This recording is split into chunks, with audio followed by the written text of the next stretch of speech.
2 mois enfermés, et ce lundi enfin la liberté de s'éloigner de plus de 200 mètres, de rendre visite à des proches ou d'acheter un plat à emporter dans un restaurant.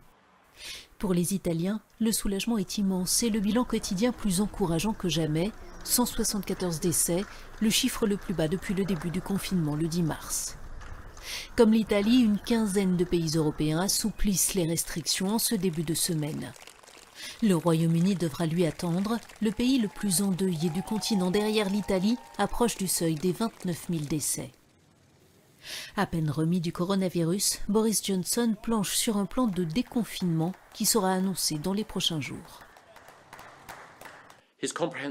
Son plan complet expliquera comment nous pourrons remettre notre économie en route, comment remettre nos enfants à l'école, comment aller au travail le plus sûrement possible, a détaillé le ministre Michael Gove. Mais avant d'assouplir les restrictions, nous devons nous assurer que le nombre de cas soit à la baisse, que le nombre de décès soit à la baisse, que le NHS ait ce dont il a besoin et que les mesures soient en place pour empêcher une seconde vague qui submergerait de nouveau les services de santé. En France, malgré l'impression donnée parfois sur les trottoirs bondés, le déconfinement débutera seulement le 11 mai.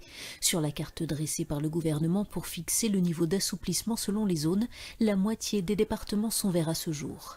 Les chiffres des décès et des hospitalisations continuent de décliner. En Allemagne, la cathédrale de Cologne a pu célébrer une messe en respectant les consignes.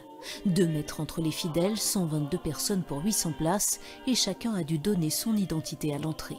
L'ouverture des musées et des aires de jeu a aussi été autorisée.